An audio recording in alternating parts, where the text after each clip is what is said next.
Bien, muy buenas tardes con todos. En primer lugar, quiero expresar un atento y cordial saludo a todos los participantes por asistir a esta conferencia virtual en materia de protección radiológica aplicada a la odontología.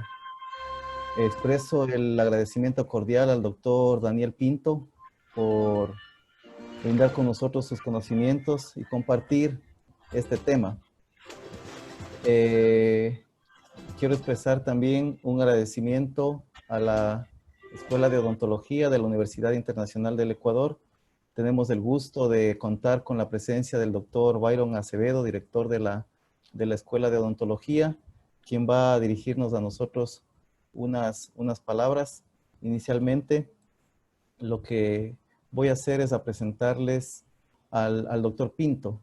El doctor Pinto es cirujano dentista con licenciatura en odontología y estomatología de la Universidad Diego Portales. Él es especialista en radiología dentomaxilofacial de la Universidad de Chile. Es especialista en implantología bucomaxilofacial de la Universidad de Chile. Es especialista en protección radiológica en España. Tiene un masterado en competencias digitales en educación, un diploma en docencia en ciencias de la salud en la Universidad Diego Portales. Es docente de pregrado y de posgrado en la Universidad de Chile. Es profesor asociado de la Universidad Finis Terrae.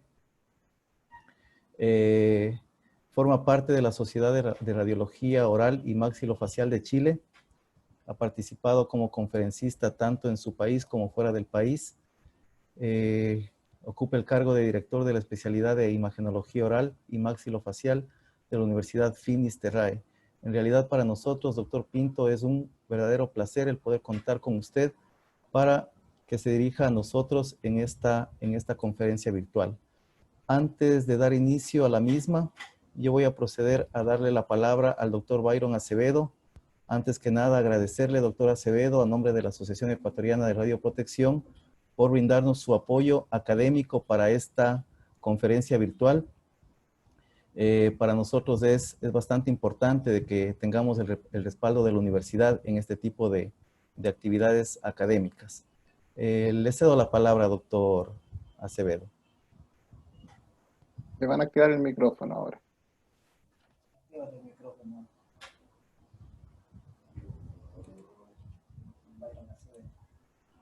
Perfecto. Muy buenas tardes. Muchísimas gracias a la Asociación Ecuatoriana de Radioprotección. Qué gusto tener uno de nuestros docentes eméritos, el doctor Daniel Pinto, en charlas y en conferencias nuevamente acá en Ecuador. Para nosotros, Daniel es un profesor asociado a nuestra universidad y con él contamos permanentemente. Bienvenido otra vez a Ecuador, Daniel. Muchas gracias, doctor.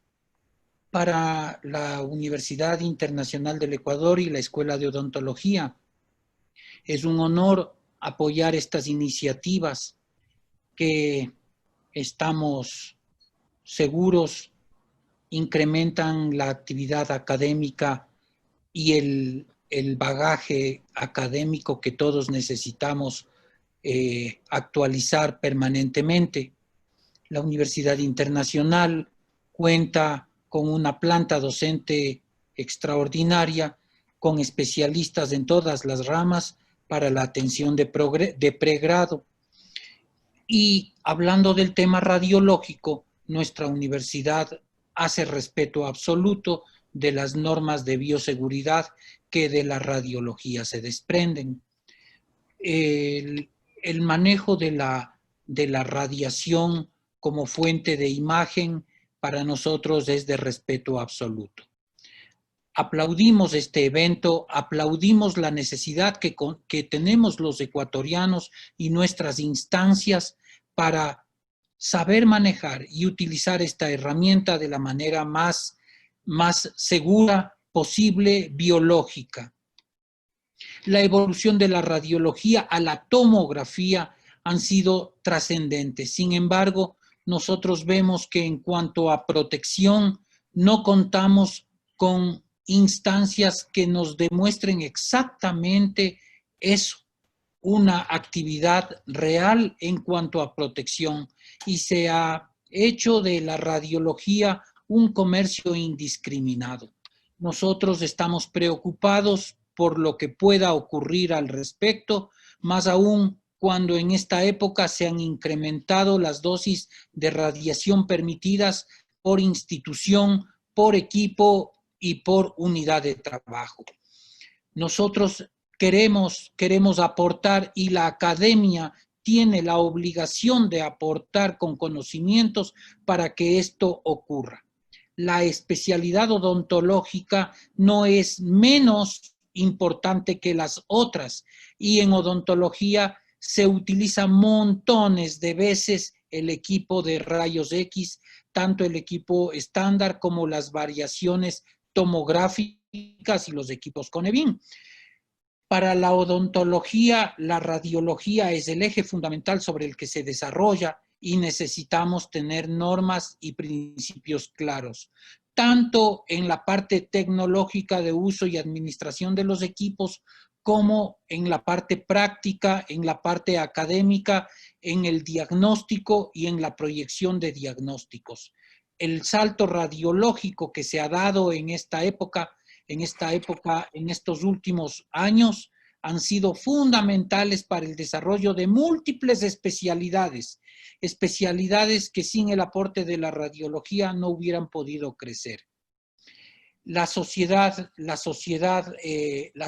Ecuatoriana de Radioprotección cumple un papel importantísimo, una responsabilidad social enorme, cuando ustedes, al hacer eventos de esta categoría, lo que hacen es jerarquizar su profesión y proteger al pueblo, proteger a la gente, proteger la salud, porque radiación, tecnología, imágenes sin respuesta saludable, sin el cuidado del riesgo, en realidad no aportan al desarrollo de los países. De parte de la Universidad Internacional, agradezco la invitación a nosotros, a nuestro distinguido colega, el doctor Pinto, y les felicitamos y les agradecemos que nos hayan tomado en cuenta. Muchísimas gracias, buenas tardes. Muchísimas gracias a usted, doctor Acevedo, por brindarnos el apoyo académico para este evento. Estamos seguros que va a ser del agrado de todos los asistentes. Simplemente darles a conocer que el doctor Pinto va a dar inicio a su presentación, y al final nosotros tendremos el tiempo disponible para que puedan realizar las respectivas dudas e inquietudes que se vayan generando a lo largo de esta conferencia virtual. Entonces, dicho esto, doctor Pinto, reiterando el agradecimiento, le cedo la palabra para que demos inicio a esta conferencia virtual. Muchas gracias. Bueno, buenas tardes a todos, bienvenidos. Saludo al auditorio virtual, a la concurrencia. Es un tema que causó mucho interés y me siento bien contento. Agradezco que en el auditorio virtual hayan colegas tan reconocidos que me estén escuchando, el doctor Hidalgo, la doctora Osorio, doctor Ortiz, que están ahí en el auditorio, y me siento halagado que estén escuchando en este momento la conferencia. Y a todo el auditorio de gente que trabaja en la Asociación Ecuatoriana de Radioprotección, les doy mis agradecimientos también, ya que es un tema que no se trabaja mucho y no se educa mucho. Y hay bastante desinformación en ese sentido. Y lo que buscamos, o lo que busco en la presentación, es que conozcan un poco de lo que está pasando para quizás llegar a una propuesta que tengo más al final de la presentación. Así que, bienvenido.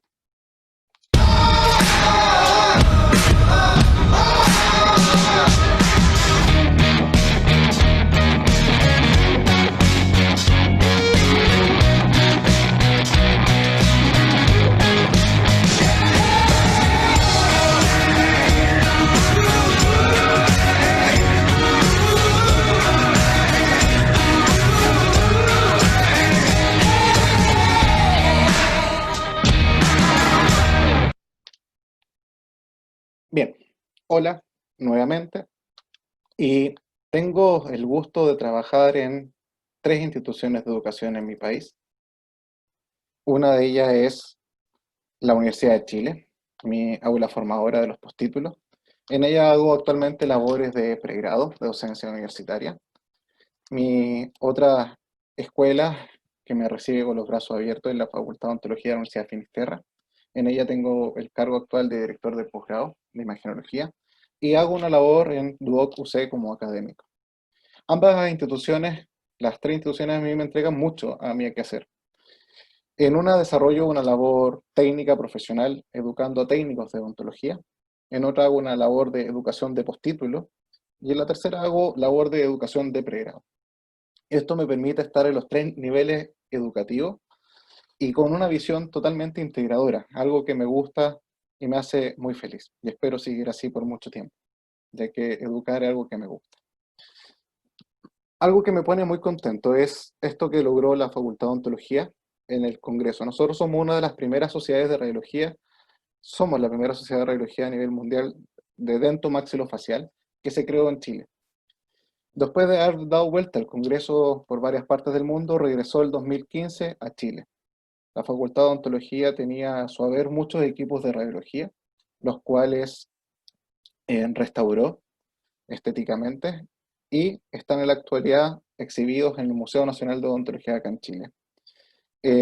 Y fueron partícipes de este Congreso Internacional después de tanto tiempo. Es interesante esta propuesta, ya que nuestra facultad, la Universidad de Chile, tiene los equipos de radiología expuestos en los pasillos de la universidad, y nuestros alumnos se educan con la historia. Es decir, ellos tienen en sus pasillos la historia de la radiología mientras caminan. Y es muy hermoso para alguien que es radiólogo poder ver las máquinas.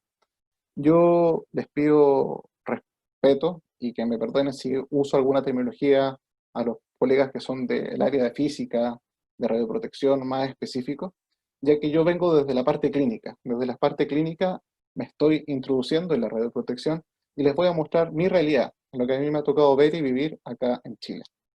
Bien, estos son nuestros equipos del museo, y hay equipos tan hermosos como estos que son del año 40, y algunos no tenían blindaje y otros sí. Paneles de control, equipos que realmente es una maravilla tenerlos presentes.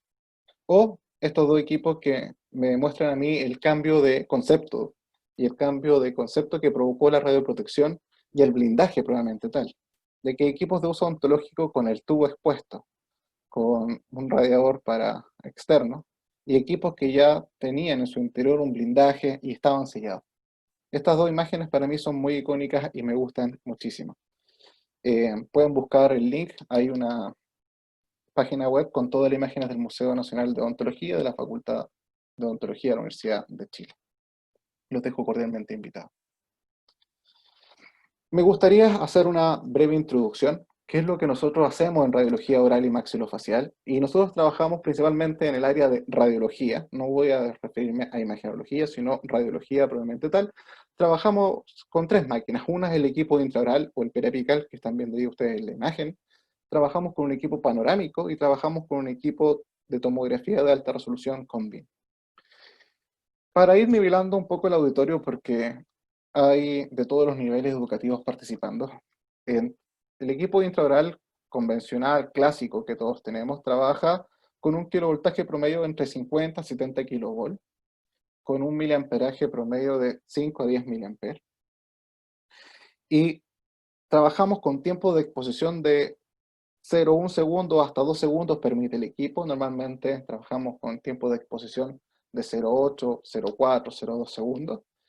Y el tubo, la distancia puede variar. Hay tubos cortos y tubos largos, pero en promedio van de 10 a 20 centímetros de distancia del paciente. Pero las kilovoltaje y miliamperaje están más puestos en la señalética, con las mayúsculas. Kilovoltaje y miliamperaje son bajos, de 50 y 5 miliamperes promedio. El equipo panorámico, que es la otra indumentaria que nosotros, o tecnología que implementamos, es un equipo panorámico con un cefalostato. El equipo panorámico trabaja dependiendo de las marcas y los fabricantes, y en esto hay tantas marcas como tantos autos pisan el mercado. Trabaja con un kilovoltaje de 70 a 120 kilovolt, con un miliamperaje de 8 a 12 miliamperes dependiendo del fabricante, Y los tiempos de exposición van variando, pero van entre los 9-10 segundos hasta los 13-14 segundos, dependiendo del fabricante. Y la distancia considerada promedio entre el tubo de rayos y el receptor es de 60 centímetros aproximadamente. Pero eso también, como les dije, puede ir variando. La distancia que existe entre el tubo de rayo y el receptor puede ser de 60 centímetros. La distancia que existe en promedio desde el tubo de rayos hasta el receptor en el examen de teleradiografía bordea entre el 1,5 metros. Bien, pero eso básicamente una de las máquinas con que trabajamos. Nuestra máquina más moderna que utilizamos, que llegó en promedio del año 98 y fue descubierta, es el equipo de ascónico, que dependiendo de los fabricantes y de dosis trabaja desde 90 a 150 kilovolts promedio. Usa un miliamperaje muy parecido a la panorámica, pero que va a variar desde los 4, 3, los más bajos, hasta 15, algunos hasta 15 más o menos, miliamperes trabajan. Los tiempos de exposiciones son muy similares a la de una radiografía panorámica, pero cuando hacen stitching o unión de volúmenes, o toman 2 tomas seguidas, o hasta a veces 3 tomas seguidas para tomar un maxilar, se multiplica por 2 o por 3 el tiempo. Por ejemplo, esto es una toma en un solo giro del equipo, pero puedo lograr este mismo maxilar en 3 giros, en 3 tomas. Uno para el lado M arcada derecha, la M arcada o el sector más anterior, y el sector de la otra M arcada. Y por supuesto que son más tiempo de exposición porque son sumados. Y la tecnología ha permitido tener 2 tipos de máquinas, unas que son de tipo vertical y otras máquinas que son de tipo horizontal o del paciente acostado. Bien, ahora, si bien acá es un Combin de uso odontológico, esta máquina en especial, que es de la marca Newton, tiene un uso para uso traumatológico, es decir, hay equipos Combin de uso odontológico que tienen funciones traumatológicas, como esta máquina que es acostado. Tiene funciones para ver rodilla, tobillo, manos, muñecas, etc. Bien. Y acá el primer concepto que quiero conversar. Sé que no vamos a activar los micrófonos, pero si yo les preguntara a ustedes al auditorio, la dosis absorbida, la dosis equivalente y la dosis efectiva, ¿es lo mismo? La mayoría me respondería que no. Pero lo más seguro es que si hablo con un egresado en técnico de odontología o hablo con un cirujano dentista recién egresado, para él el concepto de dosis sería lo mismo. Hay bastantes información en base a los conceptos. ¿Y qué se entiende por absorbida, equivalente y efectiva? Y si a eso vamos a hablar de exposición o hablamos de radiación secundaria, haz primario, el panorama se pone más negro y genera bastante más confusión. Es decir, hay falencias. No es lo mismo, y todos que estamos acá lo más seguros que lo sabemos, pero estos 3 términos de dosis salen muy frecuentemente. Frecuentemente en las publicaciones, salen frecuentemente en las recomendaciones clínicas, salen frecuentemente incluso en los manuales de venta de los equipos radiográficos odontológicos, de los cuales, le aseguro, muy pocos se han leído el manual de un equipo. Y algunos equipos de dudosa procedencia o de equipos de fabricantes no tan renombrados, sus libros de manuales técnicos son bastante escuetos en la información que entregan. Y el tema de la radioprotección involucra, para mi criterio, en conjunto, normas, instalación, ejecución y la práctica de la radiología. No es solo la práctica, tenemos que ir a ver la radioprotección, sino tenemos que verlo como un conjunto global, desde leyes, fiscalizaciones y hábitos. ¿Bien? Y esto es el primer concepto, que es necesario educar. Y cuando hablamos de los efectos, en odontología, ¿qué vamos a trabajar? ¿Vamos a trabajar y perseguir los efectos estocásticos o vamos a trabajar con los efectos determinísticos? O ambos. Y los dados representan eso, es decir, las dosis o la exposición que nosotros realizamos en odontología son tan bajas y las dosis que va a recibir el paciente son tan bajas que tenemos que trabajar no pensando en los efectos determinísticos, sino que trabajar pensando siempre en evitar los efectos estocásticos. Pero los efectos estocásticos, como saben ustedes, es difícil asociarlo a dosis riesgo o, o- o tal efecto va a estar asociado, o a tal dosis, ¿bien? Por eso son estocásticos, son al azar, dañan el ADN en cualquier momento y no lo puedo determinar. Y esos son ven más complicados o más difícil o más exacerbados cuando tengo mayor tiempo de exposición. Entonces, la odontología, ¿qué trató de hacer? Al mejorar la tecnología de su equipo de odontología digital, disminuyó los tiempos de exposición significativamente, hasta un 75% según algunos autores, para disminuir el tiempo de exposición y mejorar en esta posibilidad que se produzcan estos efectos estocásticos. Bien, pero a pesar que hemos reducido las dosis en cada exposición, nosotros no tenemos el control ni el registro de cuántas exposiciones ha sufrido ese paciente odontológico.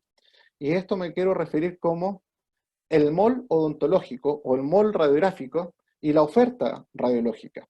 Y algo que el doctor Byron comentaba hacia el interior, la sobreoferta de quizás de centros radiológicos o la sobreoferta de equipos radiológicos en clínicas dentales.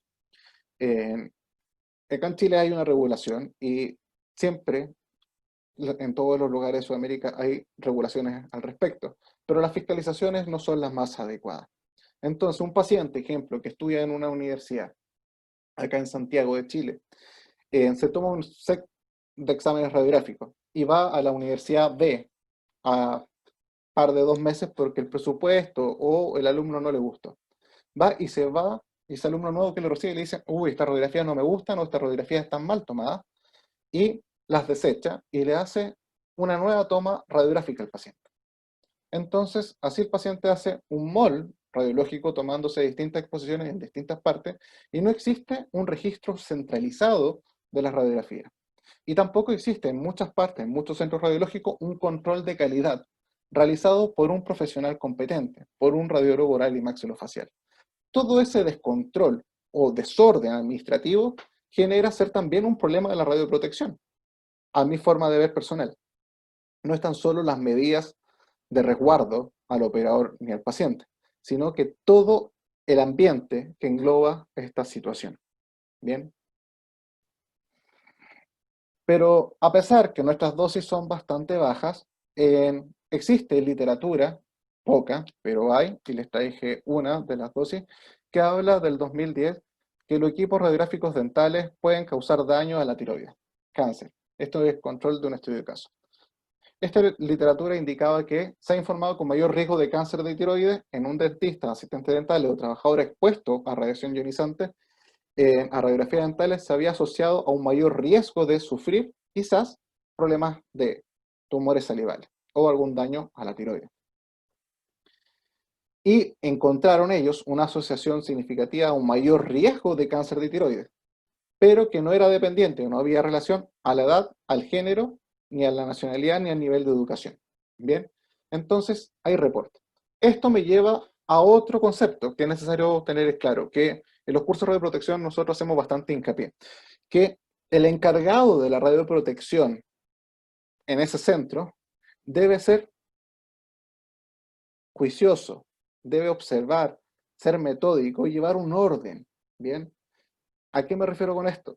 El historial dosimétrico, el control dosimétrico, la renovación, el uso del dosímetro adecuadamente como mecanismo de control, ya que es muy fácil que un asistente o una técnico use el dosímetro en un lugar no adecuado. Deje el dosímetro guardado y no lo utilice para hacer exámenes.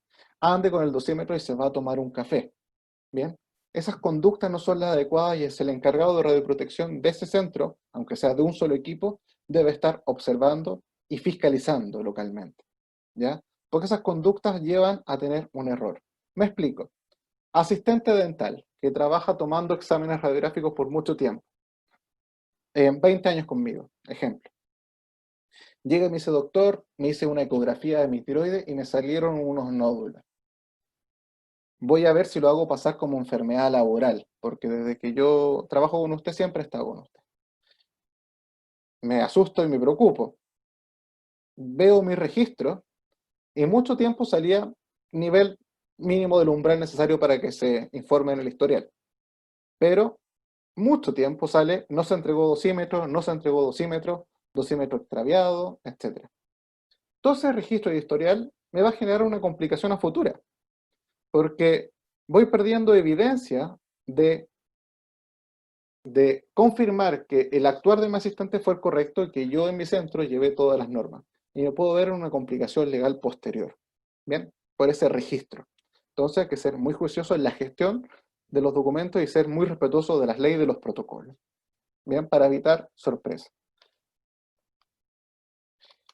Cuando decidí el tema de la charla, de hablar de los principios, básicamente, y yo creo que todos que estamos acá lo hemos escuchado alguna vez, el de justificación, el perfecto equilibrio entre los riesgos y los beneficios. La pregunta es, ¿quién es el actor específico de esto? ¿Quién es el encargado de indicarle al paciente cuáles son los riesgos, cuáles son los beneficios?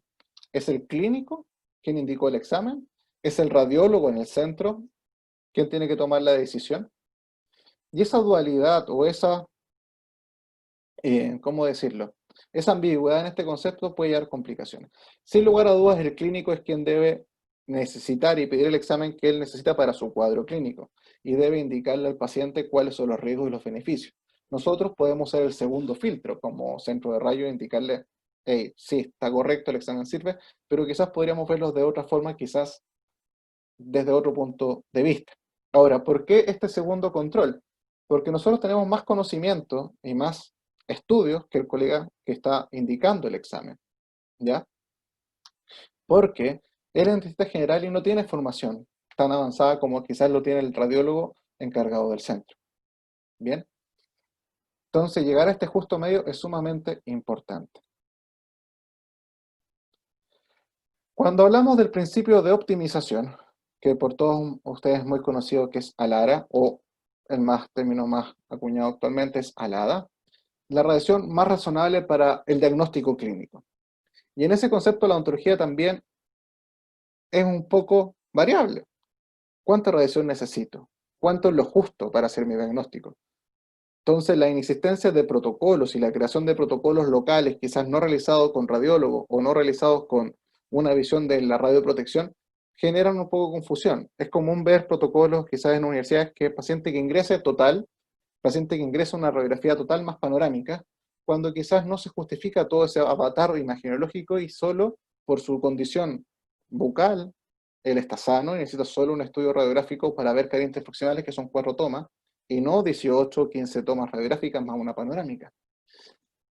Pero eso hay que controlarlo. ¿Cómo se controla? Es muy difícil, porque son referentes a juicios clínicos. El clínico quien prescribe, y al menos en Chile, y como debe ser también en sus países, la prescripción del examen es un documento legal, ¿bien? Porque va con firma y es una descripción, es una indicación como un medicamento.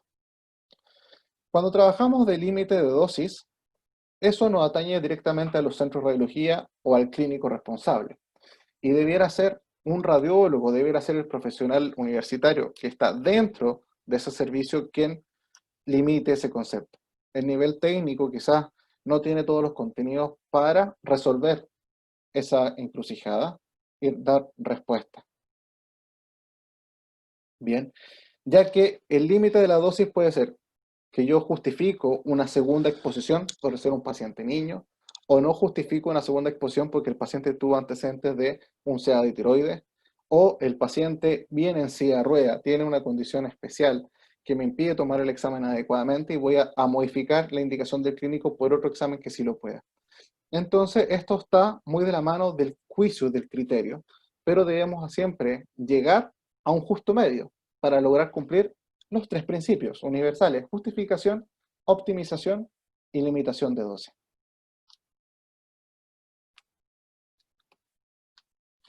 Las radiografías odontológicas dentro del espectro de los usos, por así llamar, de las radiografías médicas, salen varios tipos de examen y las odontológicas están a nivel más bajo, ¿bien? Algunos las pueden considerar casi despreciables y ahí yo levanto un poco la oreja, ¿bien? La panorámica 0.014 y según la escala de dosis que está acá abajo, y la radiografía intraoral es de 0.008. Bien, son valores muy bajos comparados con un CT de cabeza, con un examen de pelvis, bien, o con un screen quizás de mamografía. Bien, son valores muy bajos. Es decir, nos ubicamos en el nivel más bajo y quizás por eso hay tanto relajo por parte de los dentistas o por parte en general de las radiografías odontológicas y de los centros. Pero me gusta mostrar esta imagen. Este es un extracto del manual radiográfico del equipo Cabo, del equipo Focus, que acá en Chile se comercializa como marca Cabo, pero en el resto de Latinoamérica se debe comercializar con la marca Instrumentarium. Es un equipo finlandés. Y ellos dan en su manual de usuario esto: cuánto es la dosis por área del paciente, en el concepto DAP, que por tiempos de exposición y en relación a qué kilovoltaje y a qué kilovoltaje está sufriendo el paciente, y a la vez al tipo de cono que está utilizando. Si está utilizando un cono largo y un cono corto, o está utilizando un colimador más cuadrado o un colimador redondo. Y los datos son significativamente diferentes. Veamos un caso. Voy a activar el lápiz para mostrar. Veamos, nosotros trabajamos en un molar superior con tiempos de 0,5, 0,4, dependiendo. Pero imaginemos que trabajamos con 0,5. Si usamos un cono corto, bien, de tipo redondo, a 60 kV son 80, pero a 70 kV son 109 el valor. Esto está expresado en miligray por centímetro cuadrado, ¿bien? Que es en relación al concepto DAP. Pero cuando usamos el mismo cono corto en relación a un colimador cuadrado, el valor varía muchísimo, ¿bien? Casi en un 50-40% menos. Y eso es importante. Nosotros, en Latinoamérica, estamos acostumbrados a usar redondos, pero los países europeos están más acostumbrados a utilizar colimadores de tipo cuadrado en uso odontológico. ¿Qué es lo que pasa con esto? La posibilidad de repetir exámenes sin usar posicionadores con colimadores rectangulares es más alta. Entonces, por un margen de seguridad y alivio, acá se usa mucho el circular. E incluso hay malas prácticas como, para que no te quede con luna, corre el tubito para atrás y te aseguras que no te quede una luna o una zona sin exposición en la película odontológica, porque cuesta centrar el tubo a la película. ¿Bien? Pero cuando uso colimadores rectangulares, eso se complejiza más. Consideran que estos valores son en base a una toma radiográfica. Si consideramos que un set radiográfico odontológico de boca completa tiene de 11 a 18 películas habitualmente, dependiendo de la fórmula. Eso se multiplica bastante. Una radiografía Bywin para control de caries son solo 4 radiografías. Es decir, debiese ser, por norma, todo paciente que ingresa tomar una radiografía total. Si lo miramos desde el punto de vista de la radioprotección, quizás no. Primero hay que hacer una evaluación, un juicio, una examinación clínica para poder determinar qué es el examen radiográfico necesario para ese caso real o para ese paciente. ¿Ya? Y me permito plantear esta pregunta. ¿Cuántas radiografías toma un estudiante de odontología? ¿O cuántas radiografías indica un estudiante de odontología mientras se está formando? Y quizás es interesante hacer un estudio, pero si conversamos acá en el público virtual deben haber un par de colegas. Si quieren pueden escribir en el chat y pueden decir cuántas radiografías odontológicas toma un alumno de pregrado al hacer una endodoncia y terminar rehabilitándose diente con una corona. ¿Cuántas radiografías promedio toma el alumno para hacer un tratamiento de conducto, un tratamiento de endodoncia, para terminar con una corona definitiva? ¿Cuántas radiografías creen que toma en ese proceso? Si me ayudan, pueden escribir en el chat. Y así yo sigo hablando. Tomará 4, 5, tomará 10, tomará 15, tomará 20. Hagamos un cálculo. Si un alumno para un tratamiento de conducto, radiografía inicial, conometría, conductometría y obturación final, solo en ese proceso para terminar la toma de una endodoncia, para terminar un tratamiento de conducto, tomó promedio 4 radiografías. Quizás menos si es más aventajado, pero 4 debería ser como lo típico. Para una cementación de la corona, una quizás para verificar el tallado, otra para evaluar el ajuste de su casquete, otra quizás para ver el ajuste de la cerámica, y una final de ajuste de cementación. En promedio, si el alumno es aventajado, tomó 8 radiografías. Si tuvo que colocar un perno y tuvo que suturar, ahí puede llegar a tomar 3 más. Es decir, en promedio unas 10 a 11 radiografías periapicales toma el alumno cuando tiene que hacer una corona y una endodoncia en ese diente. Es decir, para un solo diente, una sola área está exponiendo a 11 tomas el paciente. Entonces, esta edad se me llama la atención. ¿Por qué? Porque el valor es en base a miligray por centímetro cuadrado. Entonces, esa área, ese centímetro cuadrado, este sector específico, porque acá estoy tomando mi radiografía a ese diente, está recibiendo muchas dosis. Bien, entonces eso hay que llamar la atención. Hay que llamar la atención y educar en la radioprotección. No indicar exámenes solo por indicarlo, sino optimizar y justificar el principio de justificación previamente tal. Cuando vemos otro equipo radiográfico, acá estoy mostrando el equipo OP300, que es un equipo 3 en 1, Pano, Combin, Tele, y específicamente traje los valores del tomógrafo, que el manual de estos equipos son bastante buenos, trae toda la información pública y a la vista, y fácil de entender. Vemos lo siguiente.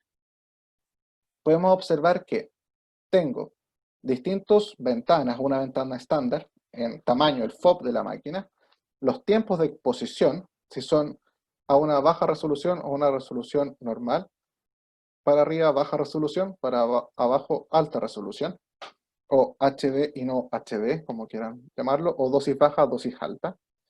Pero cuando usa, perdón, este no es valor.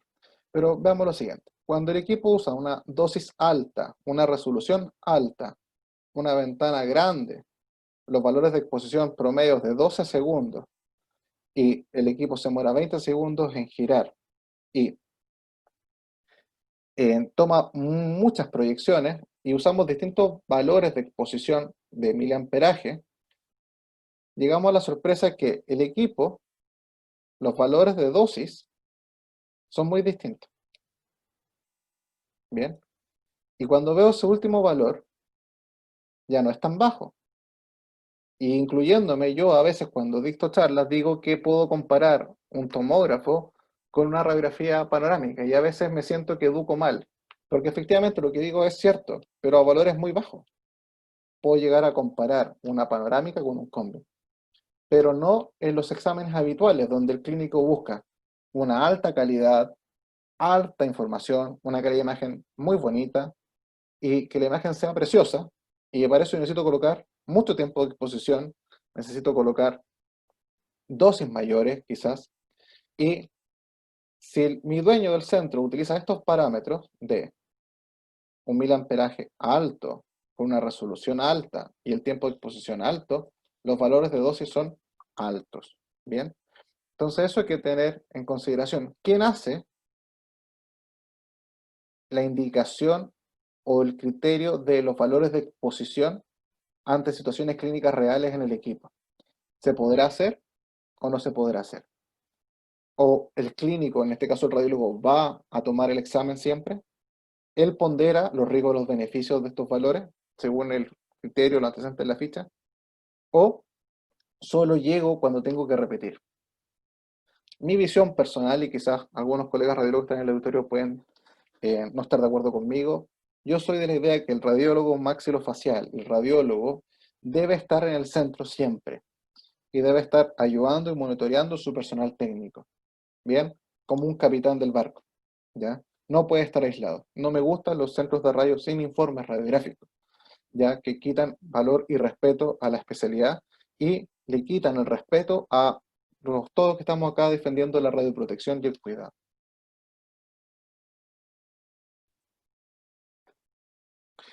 como dice acá en el colega del chat, dice en realidad la calidad de imagen debe ser lo suficientemente como para obtener información diagnóstica. Es lo que dice el principio de la perfecto. Los campos de exposición están fijos, entonces la dosis en igual condiciones debe ser la misma. Exacto, podría ser la misma. Pero básicamente hay que tratar de buscar el principio, como usted decía, la mejor imagen diagnóstica posible. Cuando voy a ese principio de obtener la mejor imagen diagnóstica posible, yo mi personal técnico lo tengo estandarizado en el equipo para distintas tomas, según según la indicación del clínico. Pero no estoy yo dentro del centro para ponderar esa información y saber. Tampoco estoy siempre y no me informan si están repitiendo la imagen por segunda o tercera vez, porque el paciente tuvo un movimiento o fue incapaz de mantener la inmovilidad durante la toma. Todos esos conceptos hay que estar presentes dentro del centro para estar supervisando y controlando. Esto es un breve ejercicio, un poco que sea la rápida, pero básicamente si un paciente tiene 15 periapicales en un día, o en un examen de una radiografía total, con un colimador redondo, cono largo, promedio de los molares y los dientes anteriores son los valores individuales, y logra este valor, por 195 miligray por centímetro cuadrado.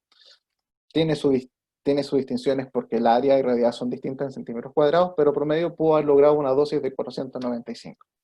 En cambio, cuando lo comparo con los valores del Combin, son 996, y en dosis bajas pueden ser 306. Es decir, un set de radiografía total podría ser, en estas marcas de equipo, homologable a un Combin con resolución estándar. Es decir, no mirar en menos las radiografías convencionales, ya que igual generan dosis de exposición y de dosis de absorción por el paciente altas, que pueden ser comparables o similares a un equipo Combin. Bien. Acá es algo que me gusta conversar un poco. Esto es la tabla de dosis de diferentes equipos de acuerdo a la normativa internacional, pero ellos hablan en otra unidad de medida. Cuando pasa esto de hablar en otra unidad de medida, genera un conflicto. Es un conflicto que yo llamo cognitivo en el que él lee. Quizás nosotros, que nos dedicamos un poco a la radioprotección, conocemos los conceptos y los valores y las unidades de medidas y de magnitudes en radiología. Pero quien lee no las maneja a la perfección. Entonces los equipos debieran traer la nomenclatura en un lenguaje que fuera ampliamente vinculante, y a la vez las universidades, los institutos debiéramos formar conceptos de dosis y formar en conceptos de magnitudes adecuados a nuestros alumnos, y quizás ser considerados a nivel de los primeros ramos iniciales de la formación de pregrado, y ser más aún trabajados y fijados esos conocimientos en estudios de posgrado o de postítulo. Bien, no puede ser que personal que maneje equipos de radiación ionizante tenga desconocimiento en unidades y magnitudes, porque genera confusión cuando lee los textos y no puede entenderlos, porque estos valores están en otra unidad de medida comparado con los otros que vimos anteriormente. Acá hace una diferencia entre los equipos radiográficos intraorales en valores de dosis efectiva y dosis efectivas en equipos que tienen otra unidad. Ejemplo, para hacerlo más claro. Una panorámica puede llegar hasta 22 unidades de medida en Ciber, y en cambio un equipo tomográfico en 12 segundos, ya sea dependiendo de la marca, Newton o ICAT, puede llegar a 44, 134. Bien, como valores de referencia. Y teniendo la valor de referencia de dosis ambiental. Es decir, ¿a qué voy? Sólidos conocimientos en dosis. Bien, para poder entender e interpretar esto. Ya que es muy fácil equivocarse, es muy fácil enredarse al ver los valores de dosis expresados en distintas unidades. Les traigo, esto es un poco largo y vamos a conversar y a leer un poco. Es de la Comisión Internacional Europea y da estas recomendaciones o principios básicos que debieran regir el uso de los tomógrafos. ¿Ya? Las progresiones en Combin debieran ser, voy a sacar el lápiz acá, no deben realizarse a menos que se haya realizado una historia y un juicio clínico y una examinación clínica. Es decir, no me puede llegar una orden de un examen radiográfico si es que el clínico no ha visto, o no puedo aceptar que un paciente me diga, me quiero tomar una panorámica o un Combin para llegar a la clínica del dentista. Las exploraciones de Combin deben ser justificadas por cada paciente para demostrar que los beneficios son mayores que los riesgos, algo lógico. Las exploraciones en tomografía debieran ser potencialmente añadir nueva información que el clínico necesita, que me tiene que aportar información. Los combin no deberán repetirse rutinariamente en ningún paciente, sin haberse realizado una nueva evaluación de cuánto es el riesgo y beneficio. Bien. Cuando se acepten solicitudes de otros odontólogos fuera de nuestro centro para examinaciones de combin, dichos odontólogos deben proporcionar suficiente información clínica para evaluar al profesional que va a tomar el examen, llevar a cabo el proceso en base a la justificación. Los combin debieran utilizarse únicamente cuando la cuestión por la cual se requiere esta técnica de imagen no se puede resolver adecuadamente con otras técnicas diagnósticas. Es decir, como decía un profe mío, no disparar con la escopeta más grande si voy a dispararle quizás a un pajarito. ¿Bien? Y las imágenes de combin deben ser el objeto de minuciosa evaluación clínica, y esto me encanta. El informe radiológico, la interpretación radiológica, ¿bien? Que ni siquiera la inteligencia artificial nos va a poder cambiar a los radiólogos, sí la necesitamos para seguir creciendo. Pero la interpretación, el juicio, la experiencia, está plasmada en un informe radiológico. Y eso tenemos que respetarlo. Yo les dije que vengo desde la clínica, es algo que me apasiona bastante. Siguiendo con las recomendaciones, cuando sea probable con evaluación de tejidos blandos, ver si es necesario pedir un combin o usar otro tipo de exámenes imagiológicos que existen en el mercado. El equipo deberá ofrecer distintos tipos de ventanas para proporcionar la menor dosis de radiación al paciente según el objeto de estudio que está interesado el clínico. El equipo me da la opción de modificar resolución para un correcto diagnóstico adecuado y me proporciona la menor dosis posible. Es decir, me está dando la atribución al quien manipula la máquina de modificar parámetros en pos de cumplir los principios, ALA o ALADA.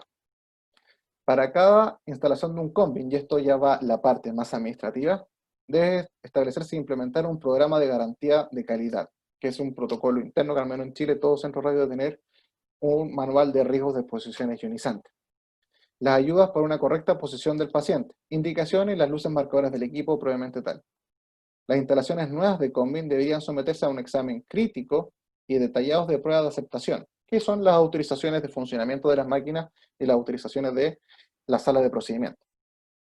Para resguardar ¿qué cosa? La protección radiológica y tener una optimización del personal y miembros del público paciente en base al concepto de radioprotección. Evitar exposiciones o riesgos de verse expuesto a la radiación. El equipo combin debería ser sometido regularmente a pruebas rutinarias para asegurar su protección radiológica. Hay máquinas como las italianas de Newton y Mayray que tienen chequeos iniciales de las máquinas para verificar que esté todo en orden. Debería ser un control rutinario, verificar que mis equipos estén en buenos estados. Y eso es importante, especialmente ahora en tiempos de pandemia. Muchos centros han estado cerrados, muchas máquinas quizás quedaron conectadas a la corriente, no fueron desenchufadas y después de 4 meses de estar encerrados o no en funcionamiento, llegaron a trabajar.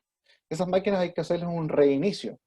Dependiendo del fabricante puede ser distinto, pero el reinicio clásico quizás es desconectarlo de la corriente, esperar media hora, volver a conectarlo y partir disparando con valores de exposiciones muy bajos o tiempos de exposiciones muy bajos para que el equipo se vaya acostumbrando. ¿Bien? Los protocolos detallados de la Comisión Europea de las directrices de protección radiológica. Estos son recomendaciones. Y todos los que participen o trabajen en un equipo de tomografía combin deben tener la formación teórica y práctica adecuada. Bien, un entrenamiento. Pero en esto también hay un pero. El personal que se forma no tiene entrenamiento. Bien, porque en muchos institutos, en muchas partes, no existe, primero, la oferta académica probablemente tal en esta área específica, o no tienen los implementos necesarios para poder tener un equipo tomógrafo para hacer la práctica y que esté certificada. Me explico, un tomógrafo puede costar unos 120 millones de pesos, unos 100 millones de pesos, que estamos hablando de $200.000 en Ecuador.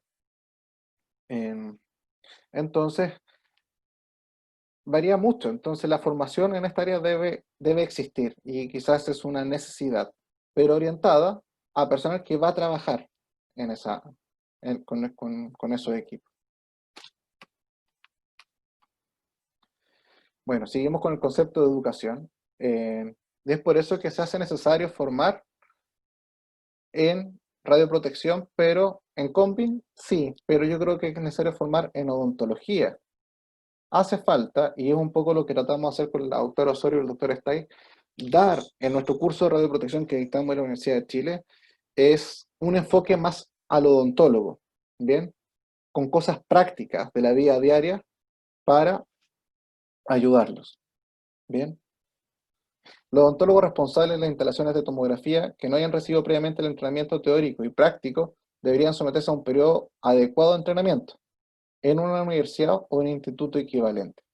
Y eso igual es importante. Existe sobreoferta de institutos profesionales o de institutos no acreditados o no con un aval académico, y es importante que estos lo vean instituciones serias en el área, ¿ya? O con aval de sociedades como de radioprotección, esos cursos, ¿bien? Para el diseño y la enseñanza de estos conceptos. La evaluación clínica del informe radiográfico. Crear conciencia y cultura desde el nivel de pregrado en el informe radiográfico y de su importancia del informe radiográfico en el manejo diagnóstico de las imágenes radiográficas que van a aportar información. Y que no sea un examen. Ejemplo, yo soy implantólogo también. Porque al clínico, cuando uno es clínico, le interesa ver lo que yo quiero ver. No me interesa saber más lo que pasó. Quiero ver tal cosa. Quiero ver el nicho implante porque necesito colocar ese implante. Y todo el resto de la información que captó mi examen tomográfico se fue al tarro de la basura. Es por eso que el informe radiográfico ve todo, porque yo como radiólogo me saco ese paño de sesgo que puedo tener de la intencionalidad clínica, ya que yo informo todo lo que puedo ver. En cambio, el clínico va a ver lo que él quiere ver. Bien. Y lo último, la evaluación clínica, el informe radiológico nuevamente sale, que ojalá sean por indicaciones en pequeñas áreas de interés, privilegiando en pequeños volúmenes o información. En resumen, buscar siempre en la radiología para llegar a tener una radioprotección global, como el concepto que traté de nombrarles, tener eficacia técnica, una eficacia de la precisión diagnóstica, ¿bien? Ver información precisa lo que queremos ver, una eficacia en el pensamiento diagnóstico, es decir, que se parecen mucho. ¿Para qué pido el examen que quiero ver? Y la interpretación de ese examen. ¿Para qué? Para que el clínico tenga una eficacia terapéutica, para que ese resultado llegue al paciente y tenga una implicancia social, ¿ya? Hoy día posteaba en redes sociales con un colega que el radiólogo quizás y las personas que trabajamos en la radiología quizás nos hemos deshumanizado un poco. ¿En qué sentido? No vemos que nuestro actuar quizás genera una implicancia en otro ser. Y es al contrario, nuestra acción de tomar un examen radiográfico sí tiene implicancias en todo el proceso que viene posterior. Y no estamos desligados de eso, ¿ya? A eso me refiero con humanizar un poco. Yo tenía un profe mío en el posgrado de implante, el doctor Carvajal, que me dijo, siempre en la odontología hay que buscar el mejor tratamiento posible, con las menores complicaciones posibles y que dure el mayor tiempo posible en el paciente. Y en esos tres pilares participa la imagenología y por supuesto la radioprotección de la mano. Bien, y acá vamos a conversar algo que me parece entretenido. Expectativa versus realidad. Quizás todos nosotros tenemos conceptos de radioprotección en nuestras cabezas, en nuestro actuar diario, pero ¿pasa eso en la realidad clínica? ¿Pasa eso en el box odontológico? Expectativa versus realidad. Problemas, soluciones. Y a esto me refiero que la radioprotección no es solamente las conductas, sino que es todo el proceso englobado de un centro de imagenología. ¿Qué vemos acá? Si quieren pueden ir comentando en el chat, lo voy a hacer un poco visible acá en la pantalla. Vemos problemas en cómo están colgados los delantales. Bien. Vemos problemas que están en áreas sucias con áreas limpias, que ahora quizá eso sería inadecuado. Entonces, hay problemas en el manejo de las áreas, ¿bien? Eso es importante. O sea, son problemas que están día a día en un centro. Que vamos a involucrar problemas de instalación y bioseguridad. Acá que estamos viendo, quizá alguno me puede apoyar. Hagan sus comentarios en el chat. Ejemplo, esto. ¿Qué les llama la atención de ese tipo de conexión? O de este tipo de conexión.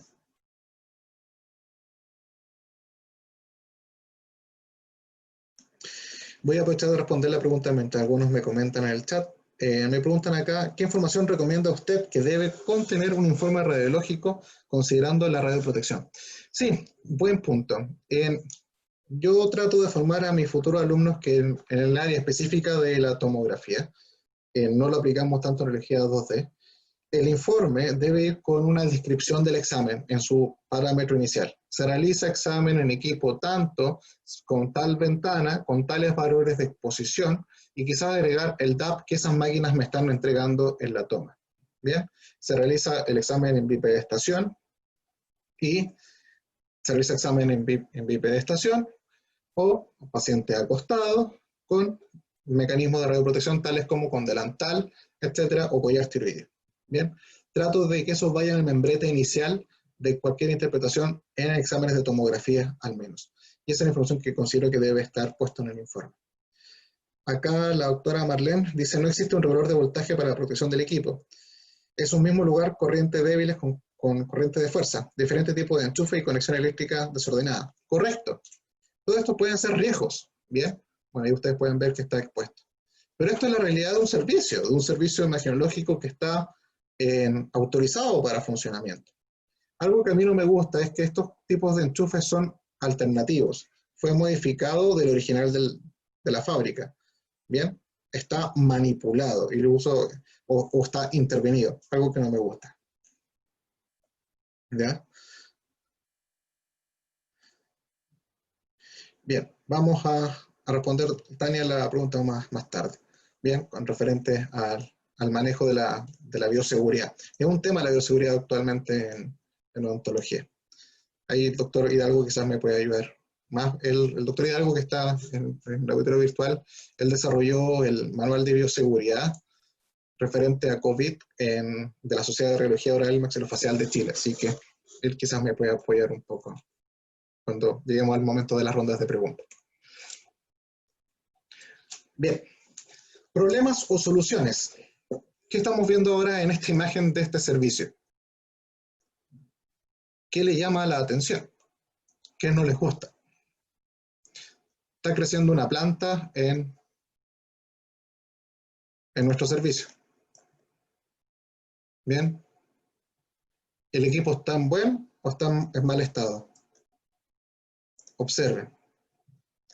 A mí me gusta tomar fotos cuando hago asesorías, ¿ya? Tomo fotos para poder evidenciar las cosas, porque uno se suele enamorar de sus proyectos y de su instalación. Es bueno tomar fotos para hacer un juicio crítico, ¿bien? Desorden en los cables, miren los cables como están acá. Es como un canario en las minas de carbón. Bien, y esto, un frigobar. No creo que la normativa sanitaria, al menos en mi país o en otro país, autorice tener un frigobar dentro de un servicio de imagenología dental. Bien, todas esas cosas es importante considerar. La silla está destruida. Bien, entonces son problemas y soluciones. Es importante respetar las normas de radioprotección, es importante respetar las normas de instalación, las normas de funcionamiento de los equipos y tener todo eso, porque todo alude a mejorar nuestra radioprotección como concepto global que he tratado de referirme en esta presentación.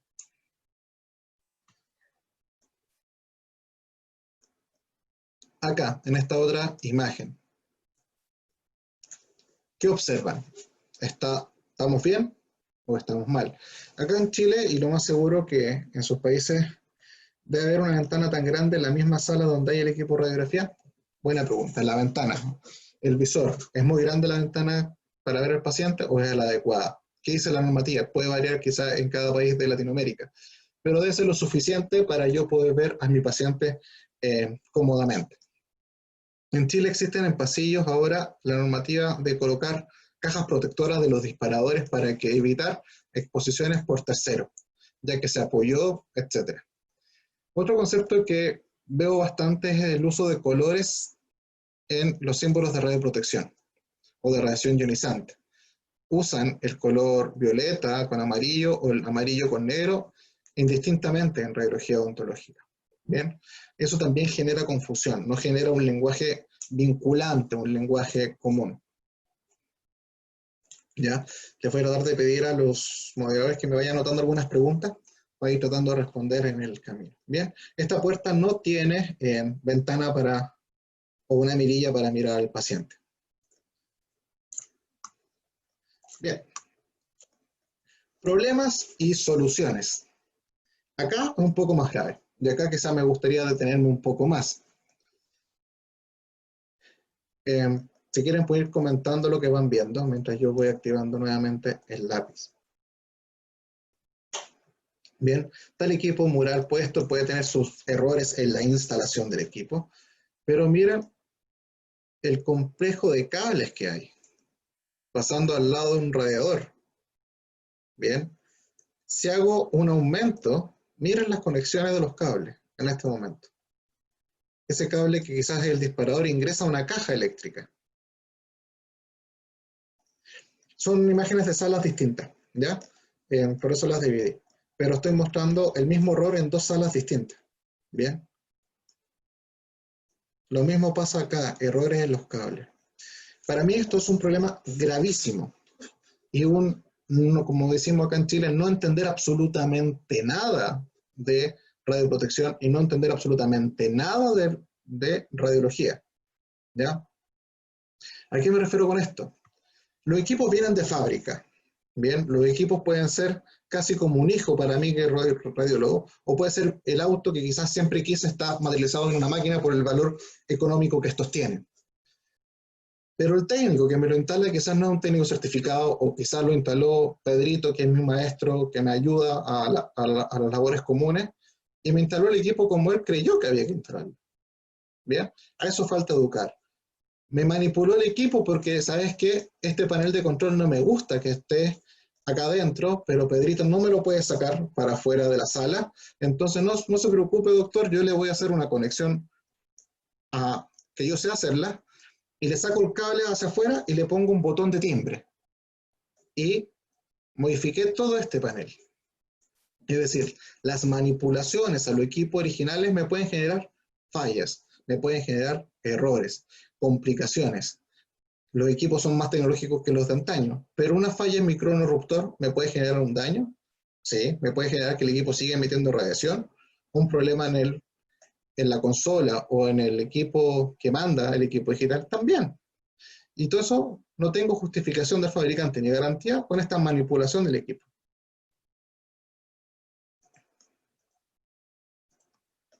Veamos un poquitito. Traten de ver qué observan ahora en esta imagen.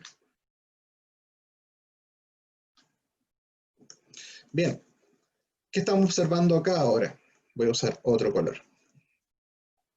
Bien, una caja con su disparador correctamente, en una caja protectora para evitar disparos de terceros, quizás niños o alguien que ingresa al pasillo y apriete el botón. Pero tengo disparadores que salen de esta forma, que están colgando a la vista, con riesgo de cualquier persona inherentemente lo apriete. Y tengo estos botones que no me gustan para nada, que son los típicos botones de timbre que se manipuló o se adaptó el disparador del equipo original. Hubo una manipulación y el equipo traía su disparador común. Todo esto, en la actualidad hay equipos que tienen disparadores inalámbricos, que podemos discutir si son buenos o son malos, pero para evitar estos errores de instalación, disparadores inalámbricos, que a veces son quizás más seguros que tener estas instalaciones a mi criterio.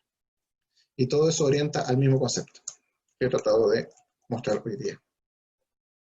Les muestro este afiche que está extraído del Congreso de la Sociedad Venezolana de Radiología Dentomaxilofacial, del equipo de alumnos del doctor Hidalgo de la Universidad de Talca, que habla, y me pareció muy importante porque ganaron el primer lugar en el encuentro de la Sociedad de Venezuela, pero vino a mostrar algo que quizás era ampliamente sabido, pero que nadie se había atrevido a investigar o plasmar en una ficha de investigación, que es el grado de desconocimiento de los cirujanos dentistas en base a conceptos de protección radiológica. Ejemplo, el 56.5% de los participantes reprobaron el test, que es esta encuesta que está acá, que ustedes pueden ir leyendo, y todos tuvieron 6 respuestas correctas, de 11. Bien.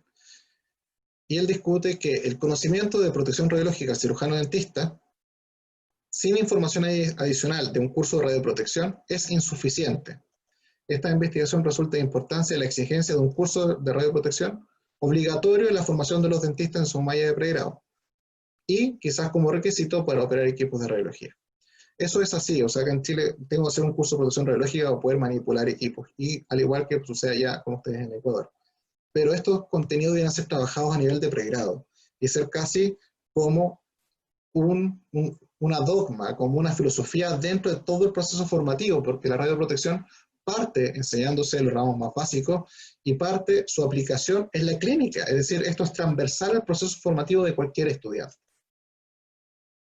En conclusión, el conocimiento de radioprotección del cirujano dentista evaluado es inadecuado y hay que dar más énfasis en la formación en protección radiológica. Revisemos un poco de la literatura y acá vamos a llegar a ver cosas entretenidas. El Organismo Internacional de Energía Atómica, la agencia que está liberado en su web, dice, y acá parte una historia, ¿deben los pacientes y sus cuidadores utilizar delantales plomados y dispositivos de protección personal al realizarse una radiografía dental? Y esto a mí me llamó mucho la atención, y de aquí parte una historia de averiguar qué está pasando en la literatura. Si el equipo está bien diseñado, los procedimientos están bien optimizados, acá dice, no hay necesidad de utilizar de manera sistemática delantales plomados. Alerta. Es decir, si tengo un diseño adecuado, procedimiento optimizado, no está en odontología, en radiografías dentales, el uso sistemático de delantales plomados. Pero las normativas nacionales indican que sí. Los delantales plomados pueden proporcionar una cierta protección en la radiografía oclusal y apical. Puede ser prudente utilizarlos cuando el examen sea por un paciente que esté o pudiera estar embarazada. Es decir, en forma habitual debiera usarse siempre en pacientes embarazados. Pero hacen hincapié en un punto, que el delantal da confianza al paciente que está haciéndose todo lo posible para garantizar su seguridad y tranquilidad en la toma radiográfica.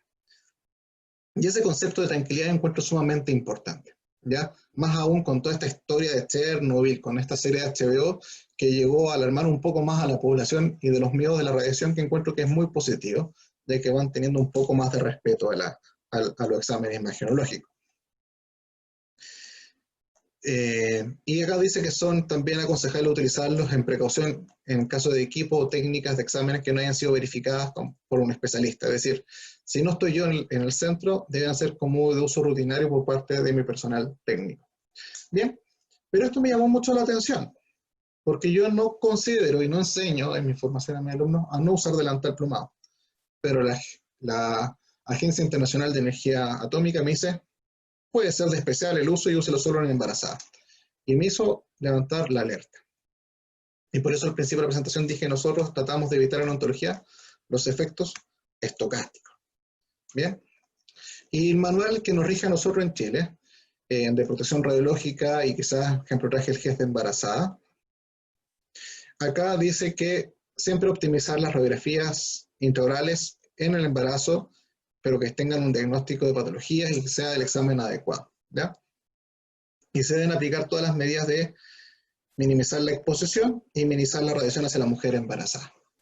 Aquí voy con esto y les puedo quizás dejar el chat abierto para que comenten, pero en lo personal yo creo que en Latinoamérica, quizás en otros países más desarrollados en Europa, no está el hábito, no está el cuidado, no está la educación suficiente y el pool del abanico de conocimiento a disposición de evitar utilizar elementos de protección radiológica en odontología. A pesar que los factores de exposición, las dosis son muy bajas y quizás para algunos sean catalogados insuficientes, ¿ya? No porque seamos los valores más bajos dentro del espectro, no somos menos importantes. Y los efectos estocásticos no son dependientes de un umbral o una dosis, son estocásticos. ¡Pum! Al tirar los dados son al azar. Y en base a ese criterio, considero y recomiendo siempre utilizar los elementos de radioprotección permanentemente. Bien. en Latinoamérica en general. Hace mucho tiempo, en la revista La Sociedad del 2003, ya se hablaba de esto no es un tema nuevo, y los avances han sido muy lentos la justificación de todos los avances. La radiología tiene un factor de riesgo relativo comparado con otros tipos, es del 1 comparado con comportamiento sexual 1,5, infecciones 5, fumar un factor de riesgo 15 a sufrir enfermedades de cáncer. Bien, pero este paper dice problemáticas y dificultades en Chile referentes a la radioprotección, el control de calidad y todo ese proceso asociado. El uso del examen ontológico cada vez es más masivo y masificado y fuera de control. No hay una forma de unificarlo o descentralizarlo. Y eso es un riesgo de tener, eso es una de las imposibilidades de que la radiología pueda llegar a tener inteligencia artificial, la radiología ontológica, hablando obviamente tal. En todo el mundo se ha tomado alguna vez algún examen imagiológico o ontológico. El mundo de personas registrados para trabajar en ontología son 6.000 personas en una población que puede ser de 14.000 habitantes.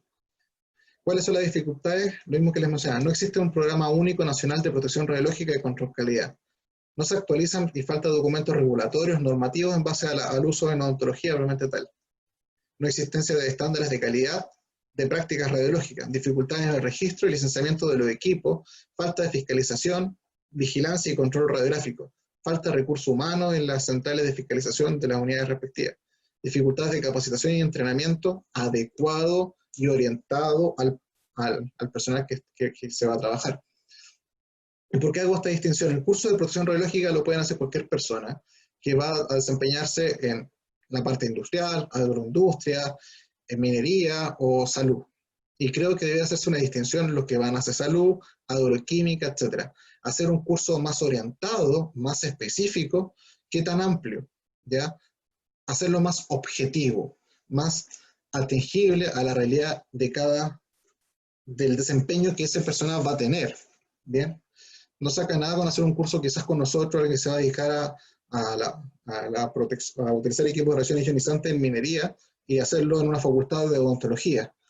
Pero en la actualidad el certificado le va a servir igual para sacar su licencia. ¿Bien? Entonces, para allá trato de ir con mi recomendación. Este otro estudio habla de la dosis de radiación en fetos y en mamas utilizando equipos de radiografía intraoral. ¿Bien? Se usaron fantomas, distintas marcas de equipo, y se realizó el examen y se tomó los valores. Bien. Ahí están básicamente la imagen y vamos a ver el otro gráfico. Ahí están las marcas de los equipos que se emplearon y utilizaron. Y a la vez también se empezaron a tomar exámenes de teleradiografía y también exámenes panorámicos. Un paper bien bonito que vale la pena leer si gustan. Ahí pueden tomarles pantallazo si quieren a la bibliografía del 2015. Bien, súper, continúo. ¿Qué habla de esto? Dosis de reducción. Ejemplo, sin delantal, con delantal tiroideo. Veamos esto en base a con delantal y sin delantal, en base a al útero o al feto. Se logró ver que de la dosis sin delantal se redujo hasta un 96% al usar delantal. En cambio, cuando veo en el espectro de las mamas, se logró también el mismo efecto, reducir, ¿en cuánto? En un 47%, el uso de delantal o no delantal plomado. Y cuando hablamos de tiroides, se logró reducir casi hasta un 99%, si no me equivoco. Bien, es decir, el uso de elementos de radioprotección logran atenuar los rayos que van a llegar a órganos como útero, mama y tiroides en un promedio ya de entre el 50 y el 90%, dejémonos en un 70%. Es decir, esos elementos de protección radiológica son efectivos. Ahora, los valores de dosis pueden ser muy bajos. Y esto es lo que concluye el paper al final. Acá está toda la tabla que lo pueden revisar con mayor detalle. Pero la dosis para tener, por ejemplo, un daño uterino fetal es de 1 milisievert. Pero la radiografía intraoral, panorámica, cefalométrica logra solamente el 0,1 al 10% como máximo de ese límite autorizado. Es decir, somos el 10% del límite máximo que puede recibir radiación. Es decir, podríamos ser casi despreciables. También hace referencia a que, a pesar que utilicemos dosis mínimas, puede ser considerado irrelevante la utilización de elementos de radioprotección. Pero no existen límites de dosis referenciales en odontología por órgano, en el uso odontológico, para generar una tranquilidad, ¿ya? Entonces, se necesita generar la creación de límites o de pautas de límites recomendables, como ven internacionalmente, para la exposición. ¿Bien? Y acá nombro de nuevo al doctor Hidalgo, que habla que en COMPI, que ya fue lo que vimos anteriormente de esas recomendaciones, el clínico, quien compra una máquina, debe optimizar la protección radiológica de los equipos y del uso. ¿Escuchan? Creo que se me había desconectado. Bien, optimizar el uso. Utilizar un FOB adecuado, conocer el miliamperaje y el tiempo de exposición de los equipos, un tamaño voxel adecuado, utilizar filtros, que el equipo venga con los filtros adecuados de blindaje, arcos de rotación y las proyecciones del equipo tal, tipo de detector, elementos de protección y dispositivos de posicionamiento adecuado del paciente. Básicamente, para no ir alargándome más, cuando yo manipulo del equipo kilovoltaje, miliamperaje y tiempo, el daño que puedo causar en un niño puede ser mayor en esta pirámide, y los mismos valores de exposición en un adulto pueden generar un daño distinto. Y eso está descrito y está referenciado que en niños los efectos de las áreas de absorción del campo maxilofacial son distintas. Bien, más de lo mismo, todos estos parámetros que están detallados acá debieran ser los parámetros de referencia que cuando uno se compra un equipo radiográfico debiera evaluar para optimizar y ver la gestión de tu propio servicio para controlar y manejar las dosis de radioprotección, es decir, ser educado en tu propio equipo. La justificación o no justificación de collar tiroideo por calidad de imagen en tomografía. Bien, acá esto es importante. La posibilidad de tener cáncer radioinducido de tiroides según la edad de exposición. En mujeres mucho mayor cuando son menores de 20 años, ¿ya? Y va disminuyendo el riesgo significativamente cuando ya pasan los 40. En hombres es distinto. El riesgo es menor que las mujeres, pero siempre hasta los 20 años. Es decir, todo paciente debiera tener collar tiroideo si tienes menos de 20 años en la utilización de exámenes radiográficos habituales. Y cuando hablo de qué efecto me provoca el uso del collar tiroideo o no, en la tomografía no es tan significativo según mi criterio, y lo pueden revisar en el paper, porque solo afecta en sentido horizontal hasta donde llegó el cuello. Salvo que ustedes quieran tomar examen y ver su sitio de interés, algo que está a nivel del suprayoides, ahí sí debieran no utilizar el collar tiroideo. Bien, los que le había comentado, los valores de dosis en niños, o sea, en adultos, y los valores de dosis en niños, evaluados en Fantoma, de qué órganos reciben más o menos radiación, podemos ver que las glándulas salivales, la tiroides, son en adultos las que más reciben, y en niños se agrega el cerebro, ¿ya? Y el hueso, que está en desarrollo en mayor cantidad que en el adulto, ¿bien? Entonces hay que tener esto en consideración. El niño siempre se ve más afectado que un adulto. Y acá llegamos a un punto importante, que es la fotografía odontológica o la fotografía radiológica. ¿Y por qué les pongo estas fotos? Porque quizás han visto esas máquinas. Bien, han visto esa máquina que parece una real cámara fotográfica y anda circulando libremente en todas partes. Yo en lo personal considero que son un riesgo. Bien, especialmente esta que está abajo, así que si alguna vez la ven, por favor deséchenla. No es la más adecuada, algunos son mucho más profesionales, menos con un anillo de protección. Y no me quiero alargar mucho por honor al tiempo, pero estas máquinas hay que tenerle especialmente cuidado y se ha masificado mucho en el uso odontológico, y la gente la suele utilizar sin elementos de radioprotección habitualmente, como estamos viendo en estas tomas. Bien, sin guantes, directamente de la boca del paciente, y son conductas que no son recomendables, menos en radioprotección. Veamos un poquitito. Esto es una publicación del BBC, de ahí 2012, donde hablaba de una alerta de daño producto de radiación de estas máquinas de estas cámaras fotográficas de radiología. Y les traje esto, por favor, vamos a borrar la imagen del fabricante, que está ahí, dice algo, bien, ya todos lo vieron. Pero es interesante cómo venden y cómo comercializan, y en base a la ignorancia, ¿ya? Y eso es algo que a mí no me gusta, por eso hay que educar mucho a la gente.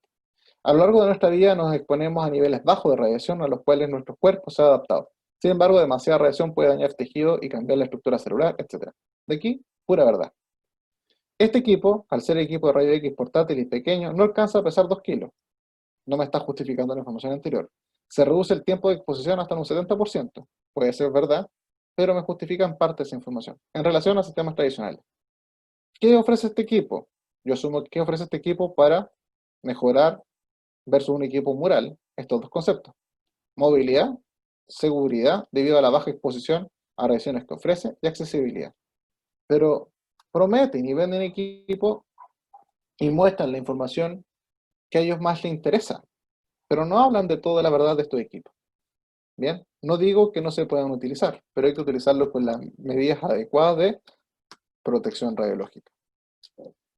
Estos equipos, bien, en un radio de 1 metro de distancia no generan radiación de fuga, por así llamarla, si quieren, o su blindaje es suficiente a una distancia de 1 metro y yo recibo ningún valor de dosis.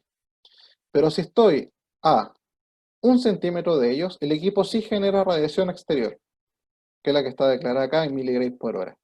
Y esa información es importante. Otros autores o tesis de otras especialidades distintas a las de nosotros, en este caso está hecho, si no me equivoco, en ortodoncia o en endodoncia, mejor dicho, ellos dicen que estos equipos son seguros usarla en su especialidad, de que todos los equipos no superan la dosis anual recomendada por su país, que es Colombia. Y lo hicieron calculándolo en 100 tomas por semana. Pero para mí eso no es un tema. 100 tomas semanales es un valor muy bajo. Quizá un endodoncista en su práctica clínica diaria lo realiza, toma 100 radiografías a la semana.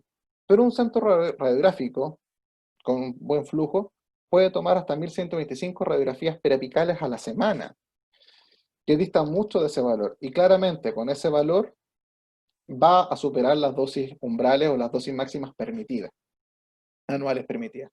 Entonces no es un equipo que yo recomendaría. Ahora, que un endodoncista que hace tratamientos de conducto y un dentista nómade que va de consulta a consulta, ande con una fuente de radiación móvil, que es dependiente de una batería, que al apretar el botón genera exposición, sin los controles, sin la mantención y sin la fiscalización de resguardo, donde yo sé dónde está esa fuente de radiación dando vuelta, como si fuera un celular, una cámara fotográfica, sí lo considero un riesgo y algo inadecuado. Bien, y de esto hay dos guías. Hay una recomendación que es del uso adecuado de los equipos dentales portátiles de uso manual y una guía del uso correcto de estos equipos de la Public Health and England. Y básicamente va a estos puntos. Es un equipo que se está usando en forma masiva, en ambientes que no están controlados, que se trasladan habitualmente de centro en centro, sin una evaluación permanente de su justificación o indicaciones clínicas, que algunos vienen solo con colimación rectangular, los que están llegando, que puede generar mayor repetición. Los ajustes de exposiciones son individuales y manipulados por un profesional quizás no es experto, y son individuales para cada situación y realidad clínica. Entonces voy a disparar, se me va a ver mal porque va a depender del sistema de revelado y voy a tener que volver a ajustar mis tiempos de exposición y mis parámetros de exposición.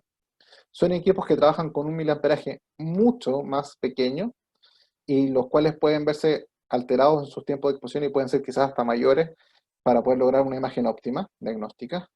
Está la susceptibilidad del movimiento del operador, del paciente y del mismo peso del equipo.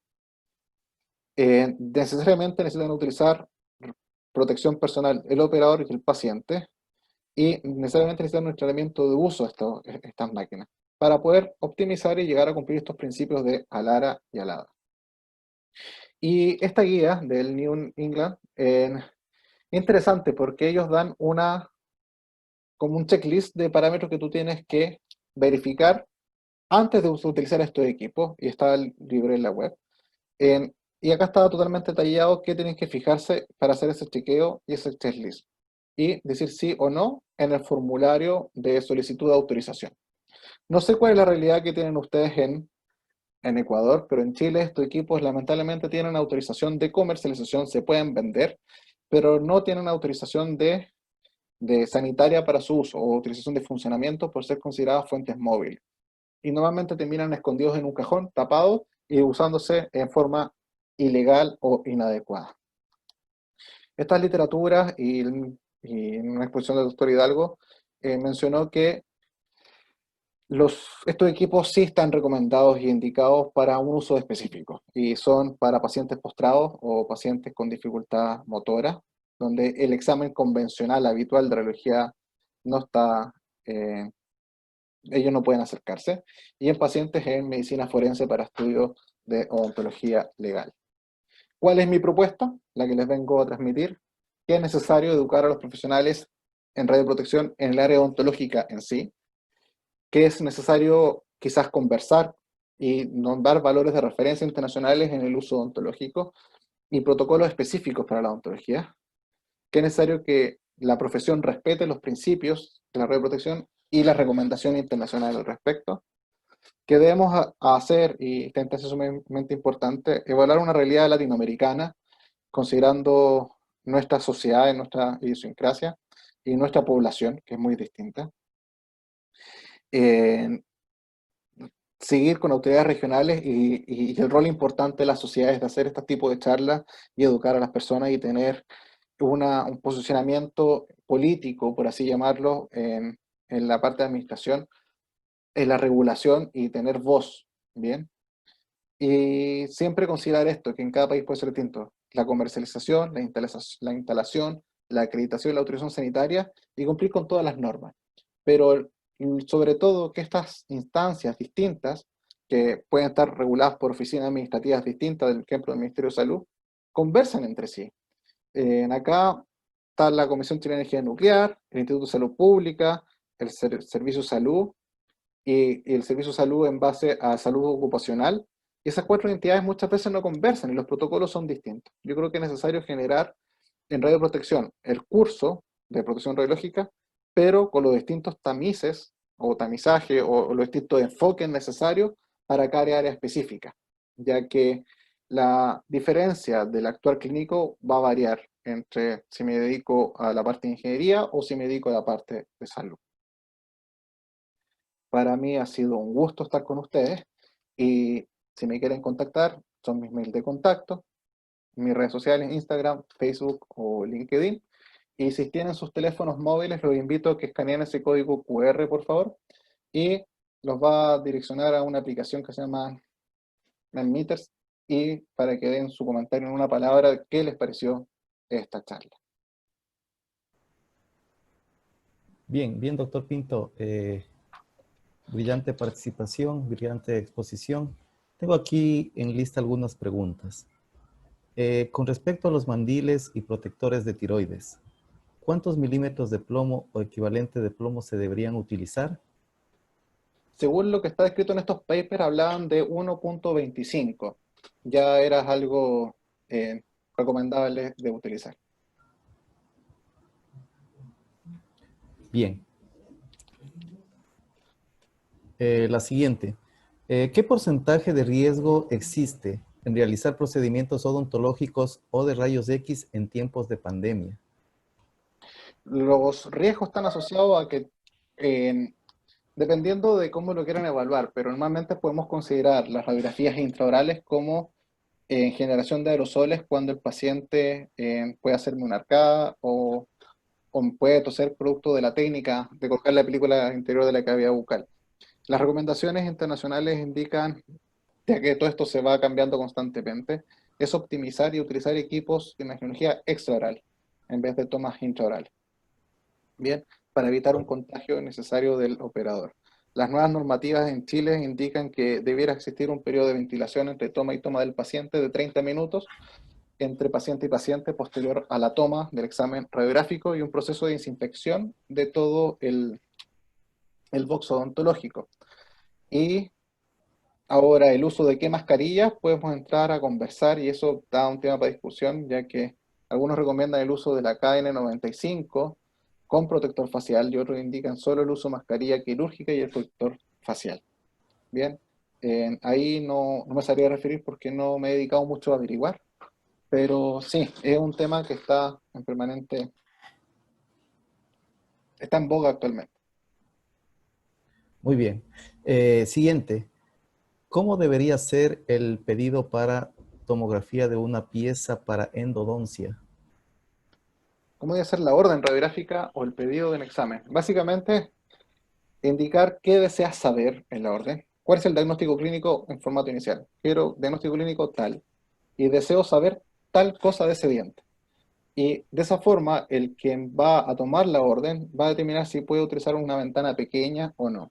Si por error te tocó un centro o un técnico que no sabe, te sugiero colocar en observaciones abajo, tomar en FOB o ventana, en File of View, pequeño, ventana pequeña, para ver con mayor detalle ese diente en forma específica. Aprovecho a saludar a la doctora Ana María Rodríguez, que está ahí, que es profesora, que tiene un estudio también de equipos portátiles de radiación. Buenas noches, doctora.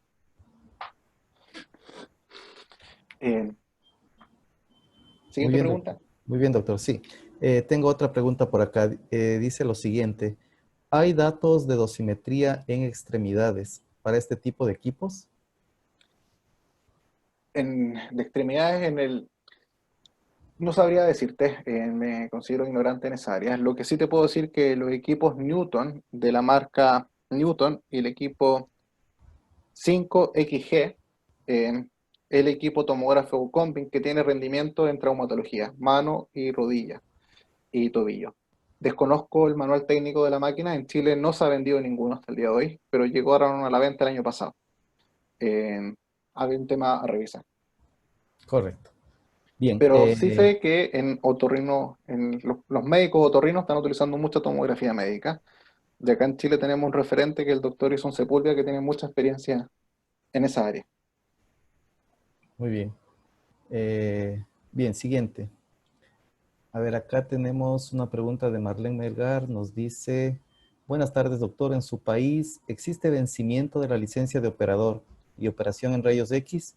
Y si es así, ¿cada cuánto tiempo se renueva? ¿Y si realizan algún tipo de curso cada vez que renuevan la licencia? Buena pregunta, y estuve revisando un poco la normativa en Ecuador.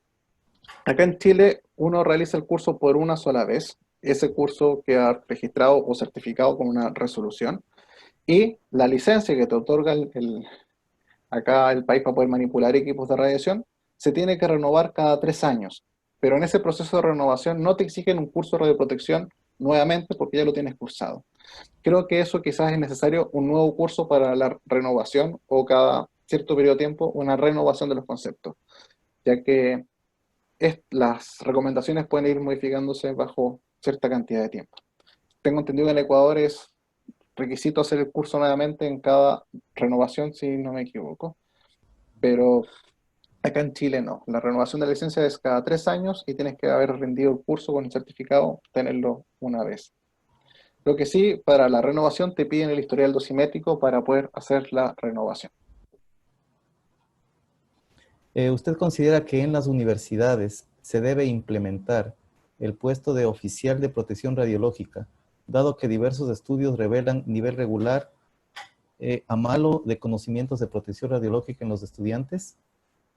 Yo creo que sí, especialmente las instituciones que toman muchos exámenes radiográficos deberá estar este oficial o este encargado de radioprotección con una posición o con una figura o estar mucho más presente de lo que actualmente está, ya que es necesario controlar y vigilar y sobre todo educar.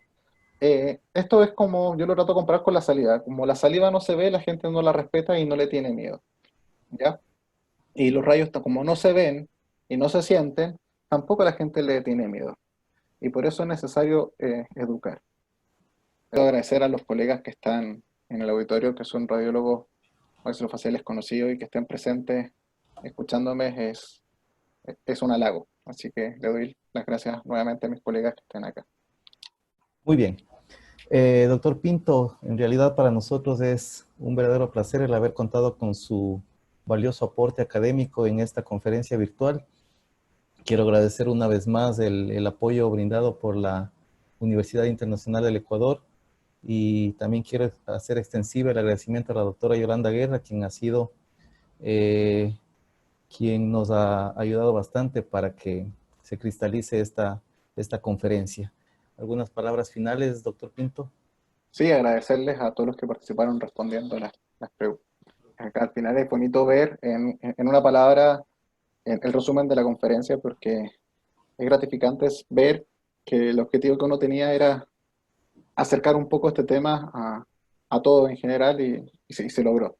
Hay una pregunta que me gustó que hizo Mariana Muñoz, la doctora Muñoz, sobre el uso del equipo en uso veterinario. Estos equipos de uso veterinario sí se usan en ontología veterinaria. Acá en Chile hay un doctor que se llama Luis Tavilo, o veterinaria odontológica Luis Tavilo, o radiología veterinaria. El doctor Luis Tavilo tiene su página en Facebook, lo pueden buscar. Es conocido en Latinoamérica también, docente de la especialidad de imagenología en animales. Y él es el único centro radiológico dental en animales. Él tiene un tomógrafo de uso odontológico animal, tiene perapicales, y efectivamente usa todos los elementos de radioprotección. Y pasa lo mismo que acá, el uso está masificado que no necesariamente todos cumplen con la normativa, pero algunos sí. Ahora, mucha literatura referente a radiología en animales no hay. Y él básicamente ha ido creando su propia sistemática y su propia nomenclatura y literatura basándose en estadías que hizo en la Universidad de Chile y en distintas partes. Bien, gracias, doctora Ana María. Bien, para mí un fuerte abrazo a todos. Eh, Espero que todos estén bien en sus familias, en sus casas. Cuídense mucho, por favor. Que esta pandemia permitió algo, acercarnos a todos y volvernos más amigos y compartir conocimiento y crecer todos juntos. Eso es lo importante. Los conocimientos no son de uno, son de todos. Y si todos podemos crecer, generamos una gran hermandad. Y qué rico que se dio esta oportunidad de estar con ustedes allá en Ecuador, en la Sociedad de Radioprotección, porque Me vamos olvidé. generando lazos. Vamos generando lazos. A la distancia, un fuerte abrazo.